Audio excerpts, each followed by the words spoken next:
Hi, welcome to Coffee for One. This is your host, Daniel Monzo. We're going to talk about life, pop culture, and the friends that forced to talk to me. So grab a cup, let's talk. Welcome to the first episode. If you know me, you know who I am. If you don't, nice to meet you. And either way, you're probably wondering, why am I starting this podcast? And if you don't know me, you're probably wondering, who am I? Well, I'll introduce myself and then we'll get into it. My name is Daniel Monzo. I'm originally from Brazil. I am 26 years old right now, and I currently live in Payson, but we're recording this at my parents' house in South Jordan, so yay. I've been in the US for almost 10 years now. Kind of crazy, it's going to be 10 years in August, and I love living in Utah, and I'm just excited to be here. Now, as to why am I starting this podcast? Well, I'm going to have to introduce you guys to one of my great friends and my coworker, Carla. Hello. Hi, Carla. How are you? I'm good. Good. So Carla is off camera, but she's basically the backbone of this podcast, and she's been a great friend to me. I've been at work for like a year and a half now, almost, and we just become really good friends, and she's pushed me to do a lot of really cool things, and this was one of them. So how do you feel, Carla? I'm good. Yeah. I'm excited, yeah. I feel like there's no one, well, there's a lot of people and friends that I know that could start a podcast, but probably not as entertaining as you. Thanks. Yeah, so Carla and I work like by each other every single day at the front desk, and it's tough, but we get through it. And she brought up the idea, and I had talked about doing this with some other friends before, and not that I, am narcissistic and think, oh, everybody deserves to listen to my opinion, but I like talking, and I like holding a space for people to be able to like have introspect and reflect on their lives. And I do have my opinions. Do I think they're the right ones always? No. Do I think they're the best opinions? Not always, but I do like to share them, and I like to bring new perspective to other people. And the podcast is a way that I can also receive feedback from my friends and people that listen to get different opinions, and just kind of hold the space where you and I talk, and Carla's also here, and we just kind of like share the space to talk about life and different things. And I love talking about life, love philosophy, love pop culture, and I love my friends. So to get this started, I think also just like, I know the market of podcasts is like very saturated right now, and there's a lot of podcasts for a bunch of different things, and like I do think that I also am able to hold a space kind of for myself, because there's not a lot. There's an airplane. I can't hear it in my That's funny. audio. Anyway, Hold space for pilots. yes, hold space for pilots. That is true. We hold space for pilots. But no, it just kind of holds space for people like me, especially if you live in Utah, where you're an immigrant, or maybe you're a person of color, or you grew up queer and in the church, because I am LDS, or I grew up LDS. And there's just a lot of different, I think, experiences and moments that me being who I am helped me to shape who I am today, all the experiences I had so far in my life. And we'll get into that a little more later, but it's just interesting to have that perspective. And there's a time where I was teaching seminary, and if you don't know what that is, it's a little church program where you can teach kids about the Bible and different scriptures. And I was a seminary teacher for like 3 months, and it was just cool to see like kids, being, I don't know, just cool to see the kids resonating with me and being impressed by having somebody in that space that's a little more conservative, a little more closed off to different kinds of people. And they were like in awe that, they had a gay colored immigrant seminary teacher, which is kind of crazy. But anyway, not gonna try to make this, super political, but I do think it's important to hold space for all kinds of different people and all kinds of opinions. And I have friends, all over that have different kinds of opinions, and they have their life experiences, and I am always in awe by how amazing some of these friends are and the things they've been through in their lives. So I'm excited to have some guests and, be able to share this with you guys. And yeah, we'll get that going soon. Anyway, so to talk about life, pop culture, and the friends that forced to talk to me, we'll get started. Enough about me. This week, I was actually looking into a bunch of different things for the podcast, and Carla was giving me a bunch of ideas. And then, of course, a bunch of different music came out, so we'll get into that right now. I definitely did listen to Olivia Rodrigo's new song, Drop Dead. I like it a lot. I'm excited for a new album. I think it's going to be awesome. It's her third album, and I really like the title. It's very different because she had guts and brutal, just one word. But you seem pretty sad for a girl so in love. Very relatable. Olivia Rodrigo, I think she's a very relatable character, a very relatable artist. And she's just so funny. And everything that she does, it just resonates with, I think, everybody. A lot of it towards the younger audience too. But she's awesome. And Drop Dead was a really good song. I like the painting references she had about the Palace of Versailles, and just a really fun, cutesy song about, hey, if you kiss me, like, I might drop dead. It's a cute song. And then also, a new song that I was looking at is Carly Girl. She was in the Dream Academy thing where Cat's Eye got formed, and, she got a little snubbed, but it's fine. Her solo career right now, really cool. The song is called Ryback, and it was all over my TikTok for the last couple days. And the little dance you might recognize, which is like Ryback, Ryback, Ryback, hey. But anyway, really catchy song, really good. Also really like that. Excited I got to listen to a little bit of Zayn's new album, and Carla loves Zayn. I love Zayn. She loves One Direction, so she played it at work, and it was really good. Mm-hmm. Probably not a super appropriate album. I mean, better than a lot of his other ones. Yeah. Not saying that his bad. Anyways. Yeah. But yeah. Anyways. No, good album. And like just all of these elements that he had on it, like a lot of like his roots are very R&B, but he had a lot of Afro beats and a lot of like Middle Eastern like sounds in some of his songs that I thought was really cool. So, and his voice, angelic. Yep. So. And Carla recently got to go to Bruno Mars. That was really cool. Did. It was so cool. It's been like 13 years since I've seen him the first time.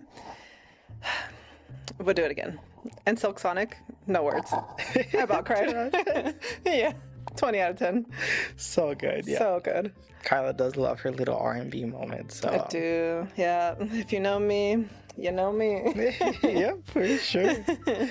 Okay, yeah, and then music-wise, there's that. I mean, there's Pinky Up by Cat's Eye. The music video, so much fun, and of course, that brings us to talk about the controversy with Manon. It's she went on a hiatus, allegedly for health reasons. So, everybody's a little on edge, a little scared that like she might leave the group and she might not come back. So that's kind of scary, but. Wish the best for her. Hope that she, gets the treatment that she deserves. And if she does end up leaving, that would be really sad. But hopefully her solo career will, blossom and grow. But hopefully she'll come back in full health, go back to Cat's Eye. And I know there's a lot of icons that have different theories about how she was snubbed in like the music videos, or, for being one of the only black girls in the group, and just being pushed in the back in the beginning. There's a lot of different controversies that the fans talk about, but I think that if she's really doing this for her health, great. Hopefully she recovers and comes back. If she does end up parting ways, sad. I love Cat's Eye, but I hope she does get what she deserves and get the recognition she deserves, because her voice is amazing, her dancing is amazing, she has a really funny personality, so I love Manon. So yeah. Oh, I am going to be going to Florence and the Machine pretty soon in Arizona and May, so keep an eye out for that. It's going to be really fun. So I think music-wise, that's it. And now... Well, you're also going to Kilby. Oh, yeah, I am going to Kilby in May. I was so excited for that. I know. I was so excited. Lord, Hayley Williams, the XX, like, so fun. And then, of course, there's, like, a couple bands I want to see. Like, Japanese Breakfast is coming back. Alex G's coming back. I want to see Snail Mail. So excited for them. You need to try to watch at least a couple songs of Blood Orange because they're so good. That's true. They're gonna be there too. So yep, I saw them open for Harry Styles. So good, so good. They are really good. I think I know just 2 songs about them, so I'm gonna have to get into that. And we'll talk about that, you know, maybe next episode. Yep. As I listen to them, you guys will get updates for sure. Speaking of updates, your Instagram, what's your handle? Oh my gosh, yes, absolutely. You can follow us on Instagram, and the handle is at coffee.4.1.podcast. So it's coffee.4.1.podcast. Listen, we'll probably adjust that as we go, but the Coffee for One podcast was taken. Yes, somehow. But ours is going to be very exciting. And yes, so Coffee for One right there. We're trying to look to release this on the 24th of April. So anyway, and then I think another thing that I got into this week was Euphoria, the first episode of Euphoria. Absolutely bonkers. Sorry, spoilers. Spoilers ahead. Spoilers alert. Yep, spoiler alert. Crazy that we finally got season 3. I know, but in the circumstances that it came out in, I don't know. I'm kind of like in between. Yeah. I still haven't seen the last season, but... Yeah.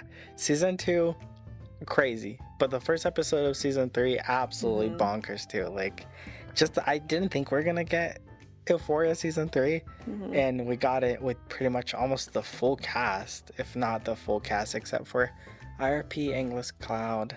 Such a good guy. And they did do a lot of homages to him on the first episode of season 3. The beginning of the episode, they put a disclaimer as well for Eric Dane, IRP. So it's had a lot of like. Did you say IRP? RIP. Yeah. It's like, wait, am I hearing that right? Yeah. In all due respect. Yep. And this is also why I need Carla, guys, because I need somebody to keep me accountable. Come on. Yeah, that's like half our conversation. Oh, yeah, absolutely. And so, yeah. Anyways. But no, rest in peace for both of them. Yeah. But yeah, the first episode of Euphoria was actually really fun. It was really mind-opening to me because they did a time skip where obviously it's been like, I don't know, 5, 8 years, 10 years, I don't know what the time skip is, but from season 2 where we ended with Cassie and Nate being with each other, absolutely disgusting, but whatever, they deserve each other. As well as, let's see, Rue, she had relapsed, and then she did that deal with Lori about selling the drugs, and then Dominic Fike, I forgot his character's name, but him and Jules, I can't remember. But him and Jules snitched on Rue for her own safety, and then her mom threw all the pills away and everything. Not sure if Gia will be in the season. They said that she wasn't going to, as well as her mom. Which is so sad because they're such good actresses. They were carrying that family. And the girl who plays Kat, what's her name? Oh yeah, Barbie Ferreira. Yeah. Okay, so not the full cast. Yeah. No. So and sad. Without Labyrinth. Ugh. I know, it's so wild. How's the music so far? The music was actually really fun. It was really interesting because like the opening scene was Rue driving the car, a car, and she's blasting music per usual. The opening scene is so funny because she's actually stuck like on the desert on like a mud hole, like a mud pot, and these Mexican guys are helping her, and then they finally get her like to get out of being unstuck. And then she's like, gracias mis amigos, which her Spanish was actually pretty good. And then she's driving the car and blasting the song. I don't know what the song was, but I did spot Shazam it, and I was gonna add it to my library, but I forgot. But very like Rue's vibe, very like groovy and stuff. I can look it up later, but the music so far, it's pretty interesting. I think they didn't do that much with music this season, so or at least for the first episode. Yeah. They did have a couple songs here and there, but nothing really like driving the story forward like Labyrinth was doing, where his songs were there for very impactful moments. So far, music wise, yeah, we're missing Labyrinth for sure. Yeah. But the acting is still pretty good, and they're trying to do this thing where their actions are catching up to them from season 2.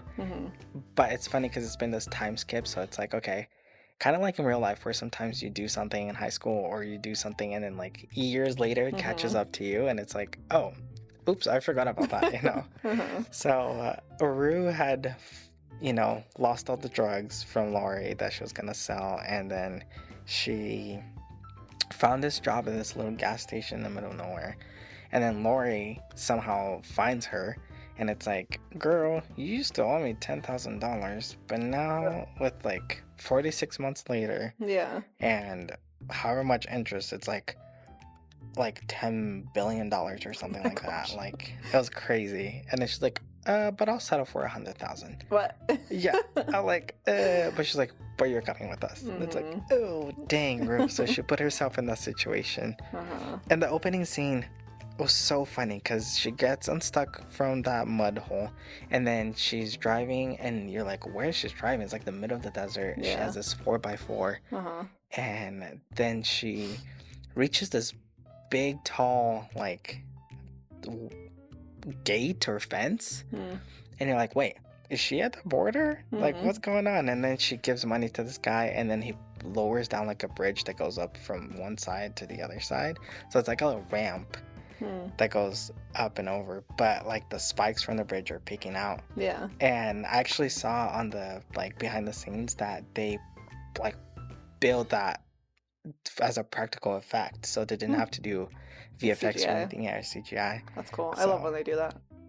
But yeah, if you haven't seen it, you should go ahead and go see it. Go watch it. HBO Max. It's 10 out of 10.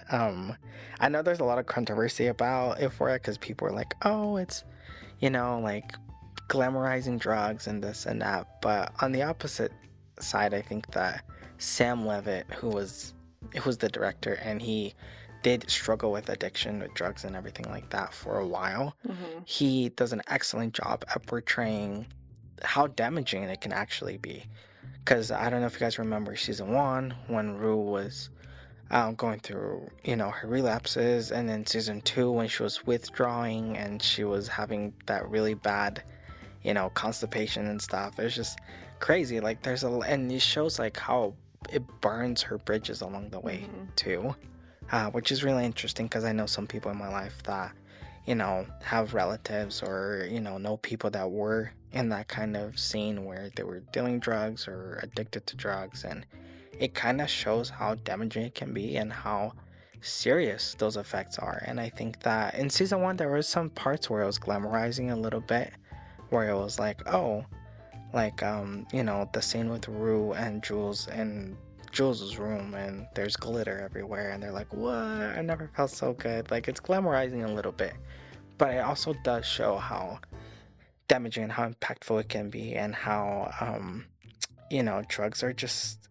any addiction I think are taken to the extreme, just very harmful, and it can damage your relationships permanently. There's like an indelible mark that's left by that kind of stuff. So I really commend Sam Levitt because I think it was very brave to put that out on, like, you know, TV where a lot of people can watch, parents, teenagers.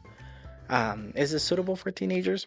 Debatable, depends on what you want to let your kid watch. But yeah, but it's just because it's not your reality doesn't mean it's not someone else's. Yeah. And so some other people who have been through that can relate to it. Oh yeah, absolutely. And with like the glitter and stuff, I think it's showing like how you feel as you're on the drugs, right? Which is pretty realistic. Not saying that like I do any of that, but yeah, from what I've heard. Yeah, no, absolutely. Yeah, so it's like showing like, yeah, it could be fun, but also like, look, this could impact your life in this way. Yeah, like my parents used to say, like, if it didn't feel good, people wouldn't do it. You know? Like if it felt bad, people wouldn't do it. So yeah, I agree. It does show that a little bit, and then it does show after that it doesn't last forever, Yeah. and the impact that it has. So I really commend Sim Levitt for his bravery to go out there and put something so controversial out there, but so necessary. I think Euphoria always has a lot of really time stamping like pieces that shows like it really is in the 21st century, and it really is in like 2025 or 2026. And they talked about COVID and like just brought a lot of realistic elements and how it affected everyone in their lives. So I like that a lot. But anyway, so yeah, you guys should go watch it. I like it a lot. A huge fan of Euphoria. Yeah, big fan over here. And I really like how this episode is just kind of like talking about, a lot of it was like about choices and consequences, and how they made their choices, and it's catching up to them. And there's a couple parts where it does bring religion after Ruth does. So spoiler alert again, Ruth does lose her car trying to cross that bridge, which is really funny, and it's a really like breathtaking scene where you're like, wait, is she gonna like fall off the car? Is the car gonna go? Because it's like standing on top of the ridge, and it's like going back and forth, which is the practical effect that they did. And it's just really cool, and she ends up ditching the car. Thankfully no harm to her, but then you're like, oh, she's walking on the desert, like in the middle of nowhere, like where's she gonna go? And she's in Texas, and she finds this little family that lives in a homestead in the middle of nowhere, and she ends up crashing with them for a couple days or so. They don't really tell us, but she kind of gets left with like this really big impression on them, because they don't really have phones, don't really like, they're in the middle of nowhere, so it's not like they're tucked in the city, and they have their own little thing going on with the animals and the kids, and they're religious Christians, so they have that going on for them. And it kind of leaves Rue questioning like, how did she get where she got, being stuck with Lori and doing all that stuff. And if she had grown up Christian, like, would that have changed her life and changed the trajectory of where she's at right now? And it was a really cool concept that it was brought up later too, when she was talking to Lexi. Love Lexi, she's the best. But just kind of like that thing of like, is religion, would that have changed anything in her life, or if she grew up differently? And even the girl, that one of the older girls she stays with the Miller family, that's what they're called, she's like, I wish I grew up like in the city like you. There's so many big adventures and so many cool things to see. And we always want what we can't have. Yeah Or what we don't have. Oh yeah, and the grass always looks greener on the other side. And like, I had that questioning growing up when I was in the church. I was like, growing up, I was like, it would be so much easier if I grew up like outside of the church, because then I could have gotten baptized later in life. And that would have meant that all the sins I committed since I was 8 until like, let's say 15, would have been washed away. And then, hey, I could just go on my mission being a cleaner person, better person, whatever. And I always kind of wished that, or when I wished that I had like straight hair and blue eyes, like, But yeah, it's just kind of like, I don't know, it was a really cool thing for them to put there and be like, hey, like, ponder about your choices. And like, people always wonder like, oh, what ifs and what ifs. But even then, like, ponder your choices before you go ahead and do stuff, but also like be grateful for what you do have, because some other people are wishing they had what you had, even like working legs or like a job, or Yeah, no, absolutely. Not to get philosophical, but no, as you should. Like I said, we love philosophy over here, and I was thinking about it. I was like, it was just shaping up to be a good conversation about, like, sometimes people get stuck on thinking of what ifs, and I think you just need to remember that you are a product of everything that has happened to you from the moment you're born to this morning. And the choices you made, the choice I made of wearing this shirt, the choice you made of listening to this podcast, which, thank you, by the way. And you think you just fell out of a coconut tree? Right, exactly. Like, you exist in the context. You are a product of everything that's happened to you since the moment you were born until today. So I think that kind of helps me to stay grounded and remember that, hey, I am who I am today because of everything that happened, good or bad. The choices that I made, good or bad, and that hopefully I learned from them. And and not even just like the choices, but also Well, yes. So, like, if you make a choice and it's not always the good choice, but you have to choose how you react Yeah. to that choice. Yes, exactly. So it's just a whole system. Oh, absolutely. Yeah. And who set the system up? Exactly. Right. So yeah, you got your choices, you got your consequences, and like Carla said, you can choose how you react to things. And yeah, I think that's something that I definitely need a lot of improvement on in like my personal life and my personal relationships, is choosing how I react better, which, you know, therapy goes a long way. So but yeah. Listen, it happens to the best of us. Yeah. And sometimes you just need exposure therapy. So Yep. Put yourself out there and just remember, you're making choices every day. Whether you're conscious about them or not, you are. And you chose to wake up today and get out of bed. And sometimes remembering that you made choices and that even if they seem small, that's what got you through the day. Pat yourself in the back. Like, there's a quote I remember one day that somebody said that like they basically was like, oh, I survived the day and I'm proud of myself for doing that. You know, so you never know. But anyway, with that in mind, talking about choices and talking about, you know, what ifs, I think Euphoria is shaping up to be a really interesting season. I think they're gonna do a lot of really cool stuff. I think they're gonna do a lot of really cool stuff. The trailer for episode 2 seems insane. There's insane elements to it. I won't spoil everything, I promise, but you guys should watch the end of the episode. Absolutely bonkers, crazy. A little plug, of course, Nate Jacobs has a Tesla truck. Are we surprised? Yeah, are we surprised? I was like, what? And Cassie is trying to become like an influencer on TikTok, but then she kind of wants to do some other stuff, which I won't spoil.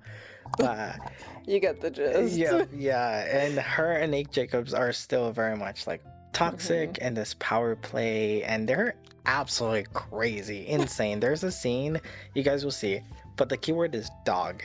When you see that scene and you remember dog, remember about me and remember about this podcast. Yeah, think about Daniel while you watch that. Yeah, because I was like appalled. I was like, what is going on right now? Cassie, get up, stand up, girl, stand up.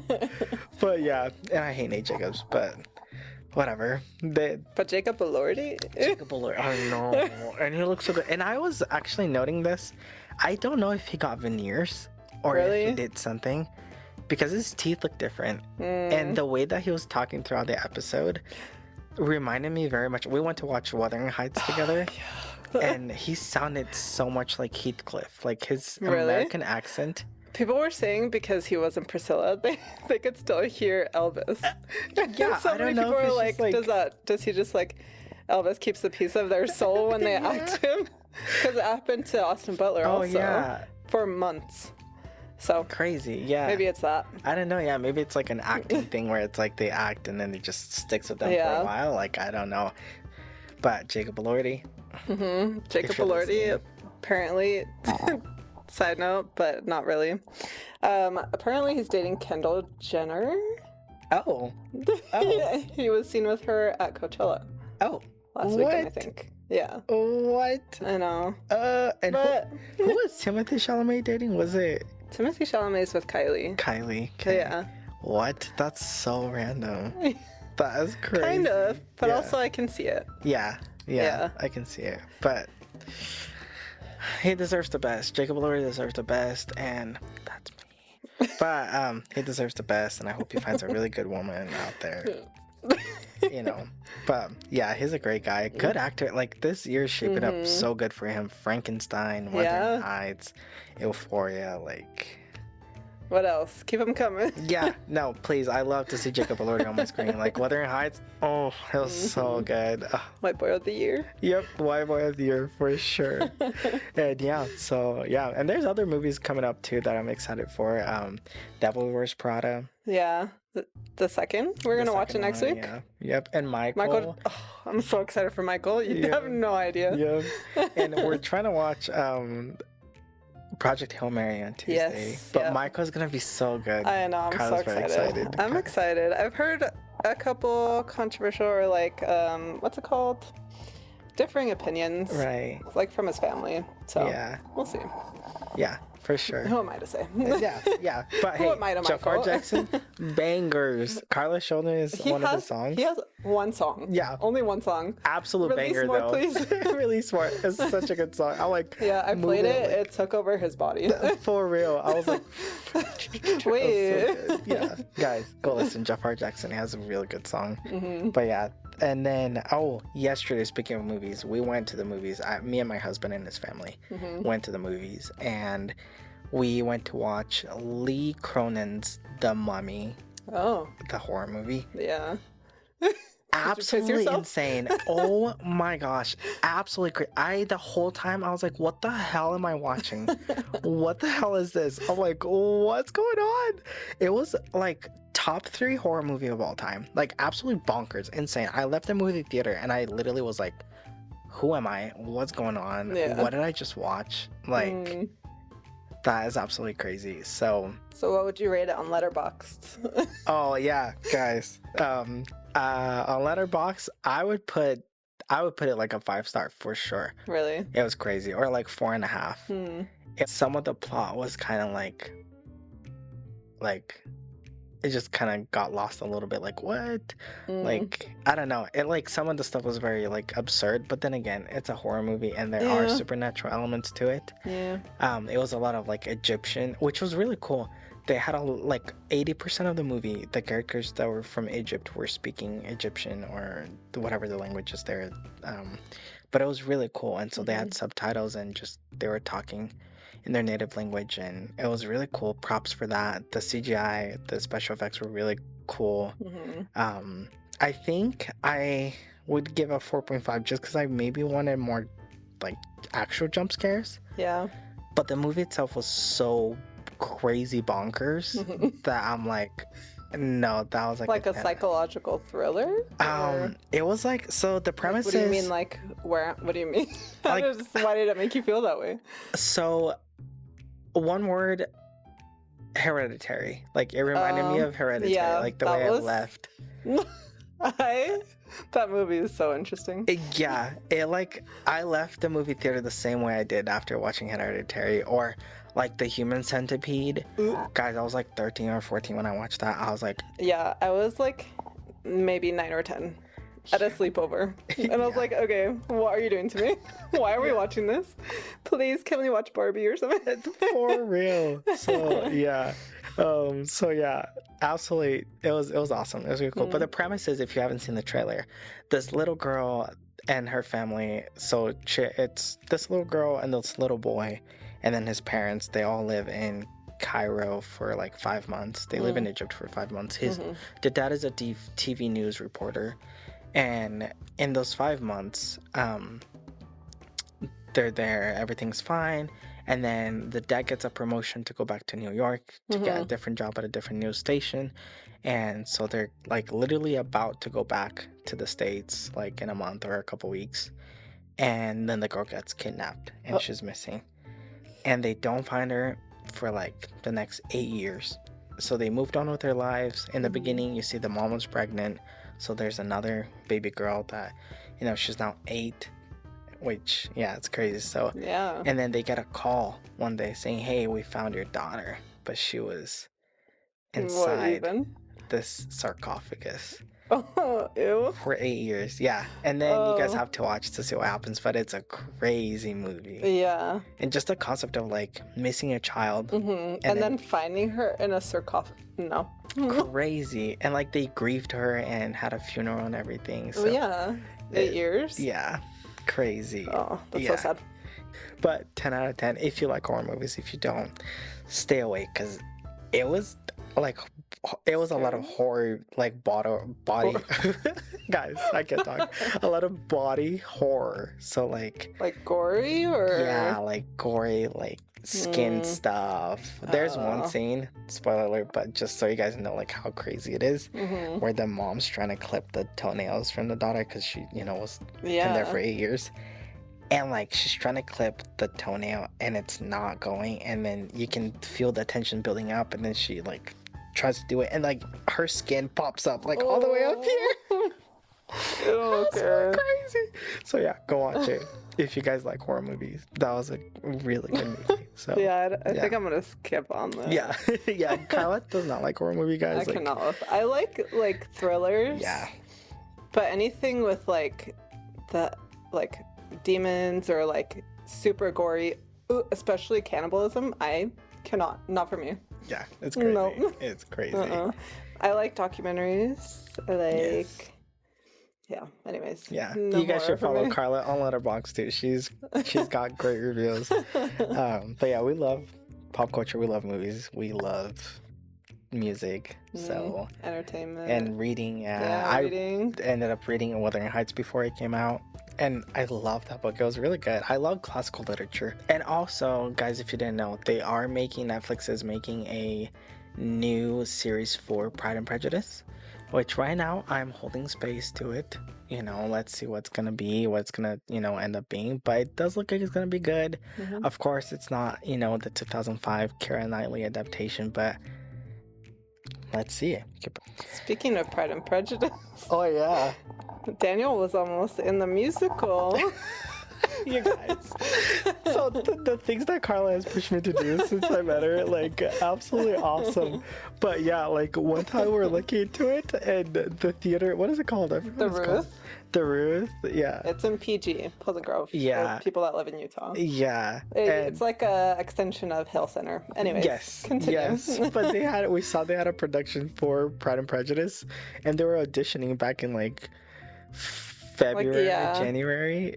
And Carla's like, you should apply. And I'm like, oh, but what? Well, I'd heard like how much he loves that story. Yeah. So I was like, wait, now's your chance. Yeah. And I was like, wait, we should do it. Like, that's crazy. But I didn't end up applying, guys. No. I did not audition. Like, it's fine. But if anyone's casting for any of the roles, who are you going to audition for? They wanted me to be Mr. Darcy's rival. I always forget his name. Colonel Jackson. Colonel, yeah. I always forget his name. But who was it? It was him in between playing Mary. Yeah. Mary Bennett. I was like, yeah. Let's see. Well, he was like very for it until he saw that he had to sing. Guys, I cannot sing. Like, I swear, I cannot sing. I've been playing the piano since I was like 9, which is fine. I can do that, but I cannot sing to save my life. Trust me. Carla knows I sing all the time at work, but I cannot. Yeah. Should we have Nancy be in a musical? Yeah, absolutely. Nancy's one of our other coworkers. Yes. A work mom. Yes, we love Nancy. She's always there for us, and she's so funny. She's so funny. She's our work mom for sure. Yeah, as well as Chris and like Shelly. Yeah, our coworkers are awesome. We love our coworkers. Yeah, they're great. Yes, Mr. Wickham. Yeah. Yeah, and you thought they were gonna like make out or something. I was like, no, that's like they're getting into a fight. Yeah, the description said something about like I can't even remember. You just thought they were gonna make out. You were like, wait. I was like, wait. I'm down. No. Yeah, it was funny. So yeah, guys, you're not gonna see me. I'm not gonna be in Pride and Prejudice. But maybe Wicked. Wicked Witch. Yeah. So anyway, but yeah, and I think that's pretty much it for the first episode. And I did want to conclude. I know we talked a lot about choices and living with your choices, and a lot of people there are on the dating scene. Carla included. Oh my god. But I did see this one thing on Instagram. And I'll have to plug the guy in because I just recently started following him. But he does interviews with people on the street. His name is Preston Rack. And he just goes around, usually around New York, but he goes and interviews people and asks them questions. And he's like, why? Expand on that. Yeah. And he interviewed this girl, and the post was on April 8th, but it said the girl who's being interviewed, said, "Love is saying if it's important to you, it's important to me." And he asked her why. And she said, "Well, I was in a 7-year relationship with someone that did like all the right things. He accepted her, prioritized her, loved her. He was very patient with her. But she said something was missing, and it's that they didn't really share the same like world, Interests. interest. And people can relate to that. Like me and my husband, like we're not the same. He's very No. much an introvert gamer, which is like what her boyfriend was. And we have very different tastes. Like I love going out. I'm very social. So, but yeah, and she said that it wasn't that he didn't care, but that like whenever she wanted to watch K-dramas together or go to a restaurant or go to a play, like he would always be there. But the whole time she's thinking like he doesn't actually care about any of this because I know his interests and I know he likes and he doesn't like any of this.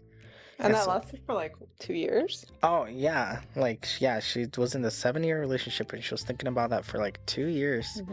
And she was saying that, yeah, she was holding that for 2 years in. And then she's like, am I just forcing him to do things that he doesn't like to do?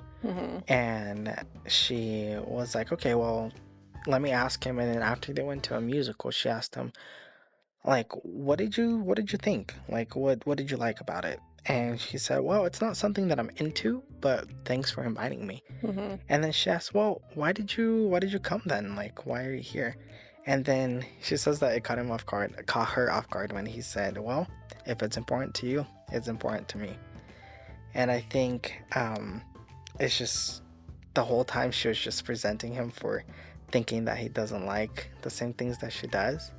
But the whole time he was choosing her by going to those things, and just if it's important to her, it was important to him. And guys, when I read that, I think it was like Friday morning before I went to work, I was bawling in the shower because like it reminded me of my husband. Like he always is down to hang out with my friends or go to this movie or go to this play or to this restaurant, and like I try to keep things even where it's like we're both choosing things.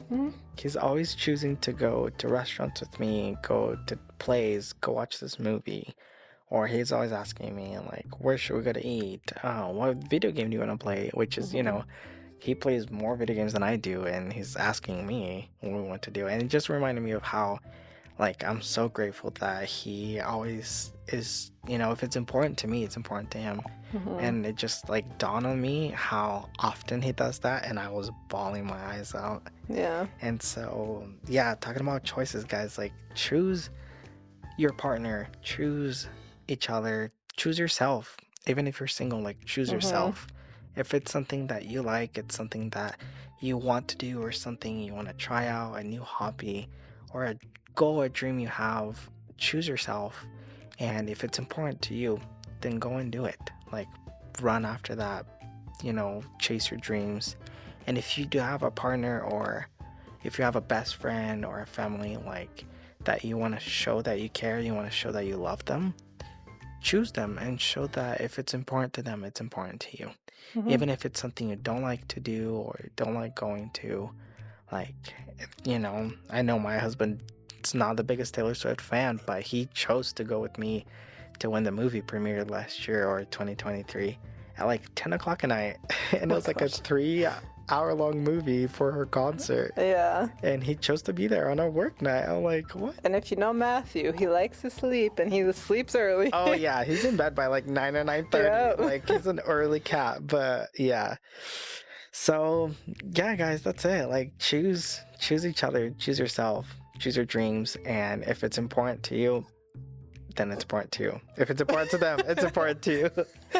But yeah, and if it's important to you, it should be important to them as well. And how many more times should we say important? Right? It's important, and your choices matter. Yep, everything. And hey, speaking about choices, thank you so much for choosing to listening to this and watching this. And more choices. What is your choice of coffee? Yeah, so it's in the name. It's in the name. So we're gonna be trying different coffees, different drinks every time, and I'm gonna be rating them. This one, we're kind of a bit of a hurry, and we went to this place by my parents' house, at Star Cafe in South Jordan. By the Les Schwab Tire Center.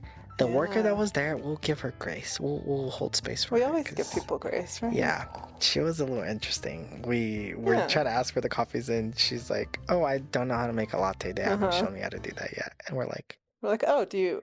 Anyways, yeah, don't want to add her anyways. Yeah, but we had the drip coffee, and we customized our own, and I put I was gonna say 6 or 7.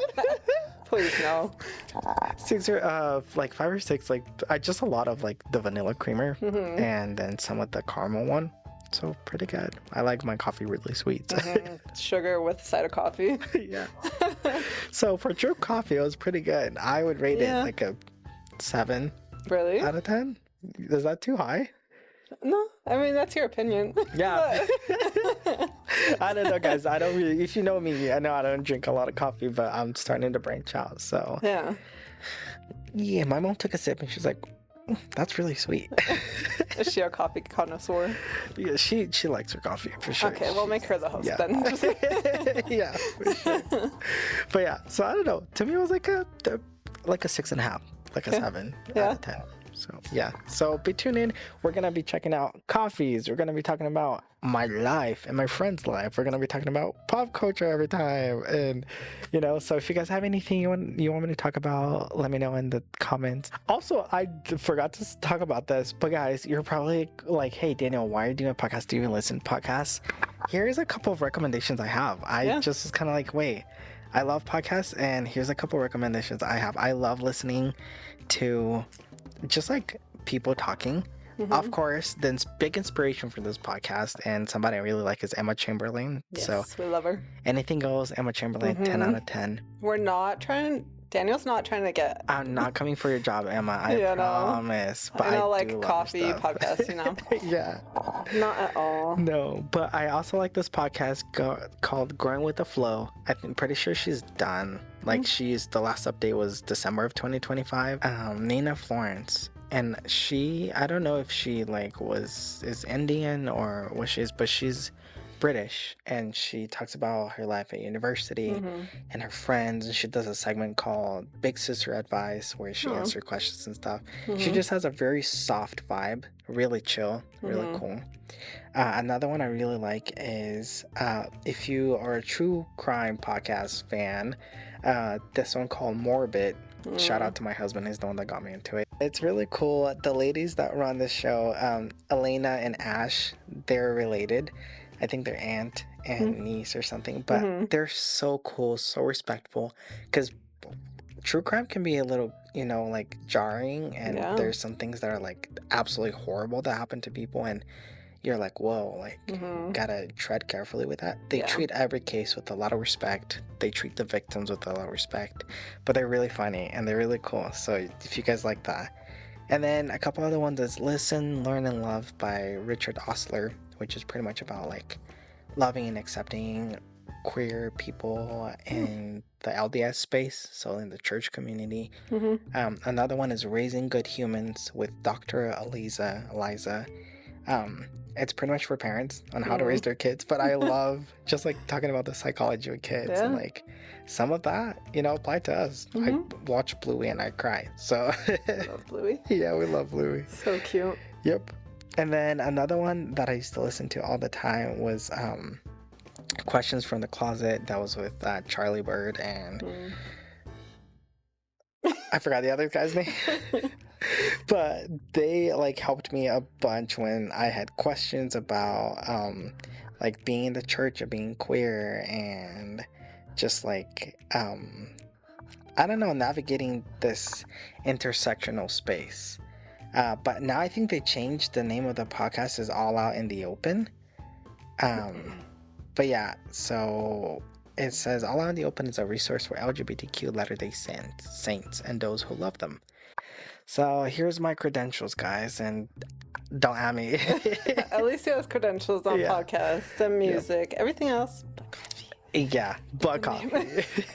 We'll get there. We'll get there. And listen, the reason why the podcast named Coffee for One, it's because we wanted to have this comfortable feeling of when you meet up with a friend and you grab coffee and you're at the coffee shop and it's just super cozy and you guys are talking for hours, or you grab coffee at home and you're talking to your loved one. You know, some people remember, like, my mom, like, she used to, back then she didn't drink coffee, but she would, like, sit down and talk to her mom and, like, in the kitchen and talk for hours. And it's just, there's a lot of really awesome moments and love that is promoted in those spaces, like coffee shops and just restaurants where you meet up with people. So that was the feeling we're going for, just something a little cozy where you grab a coffee, your own coffee, or your drink of choice if you don't drink coffee, because a lot of my friends don't, and sit down and we'll talk. So yeah, and thank you so much for tuning in. Thank you, Carla, for helping me with this. Of course. You guys are going to be listening from her from time to time, so she's not going to be locked in the basement, I promise. No, even though we both are in the basement. Yeah, right now, my parents' basement. Yeah, but I do make a lot of commentaries sometimes. Yeah, which is cool. Not asked for, but... Hey, I asked for it because I love her commentary and I love her opinion, and I would not choose anybody else to do this with. So thanks for being here with me, and thank you guys for being here. And we're gonna go ahead and end this episode. And the quote today is, flip it around, Wicked Witch. Bye.